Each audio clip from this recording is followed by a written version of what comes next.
এখন আমার হাতে একটা ফোন আসলো, স্যামসাং বি 310। এটার প্রবলেম রয়েছে, মোবাইলের হাফ শর্ট থাকে। আর এই হাফ শর্ট থাকার কারণে যতই ব্যাটারি চেঞ্জ করেন ব্যাটারি চার্জ থাকবে না। আর এই প্রবলেমটা সলভ করতে গেলে যারা নতুন টেকনিশিয়ান আছেন, আর অনেকে তো জানেন অনেকে জানেন না, তাইলে এন তিনটা কাজ, চারটা ডায়োড আছে, চারটা ক্যাপাসিটার আছে। এই চারটা ক্যাপাসিটার বেশিরভাগই শর্ট হয়ে যায়। চারটা ক্যাপাসিটার আমি দেখাইতেছি। এই যে প্রথমত ক্যাপাসিটার, এখানে দুইটা বড় ক্যাপাসিটার আসলে আমি রিমুভ করে নিয়েছি। এটা রিমুভ করে নিয়েছি। আর এখানে একটা, এই 2 নম্বর যে ক্যাপাসিটারটা, একটা দুইটা 2 নম্বর ক্যাপাসিটারটা এটা শর্ট থাকে, ঠিক আছে। এই হলো দুইটা, এখানে একটা তিনটা। আরেকটা আছে এখানে, এখানে একটা ক্যাপাসিটার আসলো, এটা রিমুভ করে দিচ্ছি। আরেকটা আসলো এখানে। টোটাল চারটা ক্যাপাসিটার রিমুভ করলে ফোনের যে হাফ শট আছে এটা একদম রিমুভ হয়ে যাবে।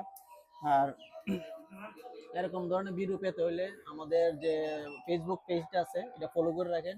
থ্যাংক ইউ সবাই।